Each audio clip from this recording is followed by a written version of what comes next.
आई जब बहन लोग एगो शिव चर्चा कहानी लेके आइल बनते चली सुनावतीन। हर हर महादेव, जय भोलेनाथ। शिव पार्वती के प्रणाम करते, कार्तिक गणेश और समस्त देवी देवता के प्रणाम करते हम, और सोतागढ़ के और नीलम दीदी और हरिंदर भैया के, गुरु भैया गुरु बहना लोग के सबके प्रणाम करते। तो आई सुनावतनी एगो बहुत ही अच्छा शिव चर्चा कहानी। एक बार एगो राक्षस रहे भस्मासुर, बहुत तप करते रहे, बहुत तप करते रहे। जाके तो नारद मुनि ओजा से जात रहन तो कहलन कि तू तप करता रह, ऐसी तप करब तो थोड़ा शंकर भगवान प्रसन्न हुई। तू एक काम कर, एगो गोड़ पे खड़ा हो जा, तब जाके तप कर। का कैलस, एगो गोड़ पे खड़ा हो गई। फिर कुछ दिन में घूमत घूमत अलन नारद मुनि तो कहतन कि ऐसी थोड़ा शंकर भगवान प्रसन्न हुई। एगो अंगूठा पे खड़ा हो जा, तब तप कर, तब शंकर भगवान प्रसन्न हुई। तो उ का कैलन, अब एगो अंगूठा पे खड़ा हो गलन। फिर कुछ दिन बाद नारद मुनि आवतरन तो कहतरन जितने कष्ट से करबन उतने जल्दी शंकर भगवान प्रसन्न होई हन। से का कर, चारों ओर से अग्नि जला ल, ताप में तप कर। ओम नमः शिवाय के जैसी जैसी कहस नारद मुनि वैसी वैसी करे। तो उ अब तप कर रहल बा, कर रहल बा, ओकर तप से पूरा डोले लागल संसार। तब तो शंकर भगवान के आही पड़ी, राक्षस सन जितना तप करता सन तो उन्हीं के तप के तो देवही के पड़ता, उन्हीं के तप के फल तो देवही के पड़ी वरदान। तो शंकर भगवान अइलन तो कहतरन कि मांग, का मांगब। तो कहतरन शंकर भगवान के तो पत्नी इतना अच्छा बाड़ी, से ऐसन वर मांगी कि उनकर पत्नी के हम ले ली। का कहतरन से जौन हम मांगब तौन देहब नु। तो कहतन हाँ हाँ काहे ना देहब, तू तब कैले बाड़ तो जौन वर मांगब हम देहब। तो कहलन कि ठीक बा, देब नु, ऐसन वरदान द कि जेकरा ऊपर हम हाथ रखी उ जर जाओ। तो शंकर भगवान कहन तथास्तु। तो कहतरन कि रुको रुको भोलेनाथ, से हमरा के आजमा के देखे द, से ई वर तहार झूठा है कि सच्चा है। सोचलन शंकर भगवान के जरा दे, पार्वती माई इतना सुंदर बाड़ी तो पार्वती हमार हो जीहन, इतना परकर्मी तो होइए गइल बानी, इतना शक्तिशाली। तो शंकर भगवान तो कहलन जेकरा ऊपर देव हो, दानव हो, कौनो चीज हो, केहू के ऊपर हाथ ध देला से उ भस्म हो जीता। अब शंकर भगवान ओजा से भागे लगलन, जातरन। अब उकरा के पीछा कैले चलता कि रुको ना, तहरा के हम देखल चाहतनी कि तू जरा तरह की नहीं खा। अब शंकर भगवान सोचतन कि हमरो तो वरदान दिल बन, जेकरा ऊपर हाथ धरी उहे जल के भस्म हो जाई। तो शंकर भगवान जात तब देखलन, तब विष्णु भगवान की याद कैलन। कहतन कि हे भगवान, हमरा के ई संकट से अब हम कैसे निजात पाई, हम जहाँ जाते नहीं हमार पीछा कैले रहता। तब विष्णु भगवान खूब सुंदर एगो मोहनी रूप धर के अइलन। आके कहतरन कहाँ उनकरा पीछे जाता रह भस्मासुर से इतना अच्छा, हम तो तहरा से ऐसे ही खुश बनी, इतना परकर्मी, इतना शक्तिशाली तू हो गइल बड़ा, उनकरा पीछे काहे टाइम बर्बाद करता रह, से हम तो बोल ही मानी नू। तो कहलन कि का तू हमरा से बियाह करब। तो कहतन हाँ हाँ काहे ना बियाह करब, छोड़ उनकर पीछा भोलेनाथ के, से हम चल हमनी के अपन रास करे के। तो लिया के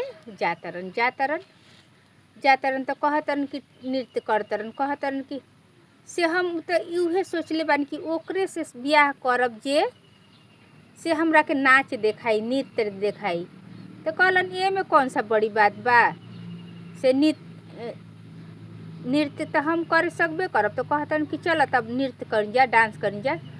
तब भस्मासुर के साथे मोहनी रूप बनैले रहन भगवान, नृत्य करलन। कहतन ऐसी ना, से एगो हाथ नु डाँड़ पे धर, एगो माथा पे धके वैसी करके डांस कर। तो इतना सुंदर रही, मोहनी रूप बनैले रहन। कुकर सुंदरता में देख के इहो भुला गइल कि कोई के भी माथा पे कहले बनी हाथ धरब तो जर जाई। बस उ भूल से वैसी नाचते में कहतन ऐसी देखाओ तरन कि ऐसी नाच, ऐसी डांस कर, नृत्य कर। तो विष्णु भगवान जैसी देखाओ वैसी करस, वो अपन माथा पे हाथ ध के करतरन। बस भस्मासुर का करता नृत्य करते करते अपन एगो हाथ माथा पे ध देलस। तो अब ओजे जल के भस्म हो गल अपने वरदान से। कोई के भी कहले रे, अपन होखे देव दानव, कोई के भी माथा पे ध देब तो उ जर जाई। तब जाके जर के भस्म हो गई। तब भगवान निकल के उजा से गुफा में घुस के छुपल रहन। शंकर भगवान अइलन उजा। विष्णु भगवान अपन रूप बदल के कहतरन शंकर भगवान इतना सुंदर और रूप बनैले रहनी है। तो कहतन हाँ से ओकरा के भोराए खातिर तो ऐसा रूप बना ही के पड़ल है, तबे तो उ भागल है, तबे तो ओकरा के हम जला के मार पैनी है। कहतन कि बहुत बहुत धन्यवाद नारायण तहार। तो कहतरन कि हाँ एक आदमी के संकट में एक आदमी काम ना आई तो कौना काम के कह के कहतन कि चली बहुत हमार सहायता कर देनी, बहुत कैनी है सहायता से आप बहुत कृपा कर देनी। ऐसी कह के विष्णु भगवान अपन धाम के। तब विष्णु भगवान कहतरन कोई भी तारा से कोई भी कुछ भी वरदान मांगी तो दे देब।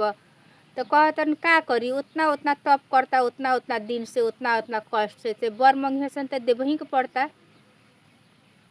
तब विष्णु भगवान कहलन कि बर सोच समझ के देवे के चाहिए बर। तो कहतरन का करी, बर तो देवही के पड़ी, उतना दिन से तप करता ओकरा बर ना देला से कैसी हुई।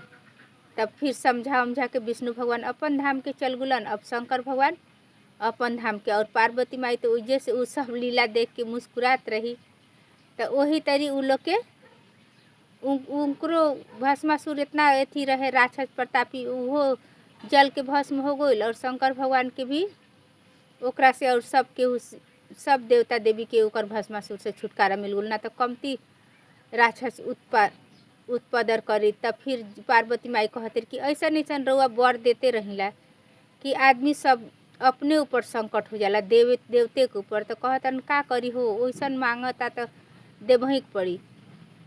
तो कहते जाए दिन नारायण तो आपके रक्षा कैनी है और ओकरा के भस्म भी करवा देनी। तो कहतन कि हाँ जब कुछ संकट आए तो एगो के ऊपर एगो आदमी ना देखी तो थोड़ी ना हुई।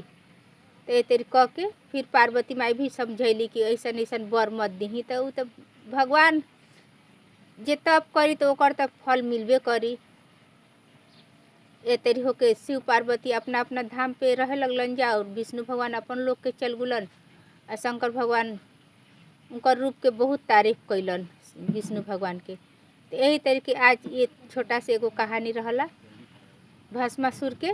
वही तरी उ तब कैलस और जर के उ मर गइल, ख़त्म हो गइल और ये उ लोग के भी छुटकारा मिल गइल। तो बहन लोग आज के कहानी इतने बा। फिर एगो आइब काल एगो बहुत अच्छा शंकर भगवान के शिव चर्चा कहानी लेके। तब तक खातिर धन्यवाद। हमार कहानी सुनला खातिर आप लोग के बहुत कृपा। और हमार कहानी अगर अच्छा लगी तो सब्सक्राइब जरूर से करब जा। और मिला तनी एगो दोसर कहानी में। तब तक खातिर धन्यवाद। सबके हमरा तरफ से प्रणाम हो। आशा करते सबके खुशी खुशी हो भगवान भोलेनाथ के कृपा से। सबके निरोग रहे, खुश रहे, आबाद रहे, ये हमार कामना बा।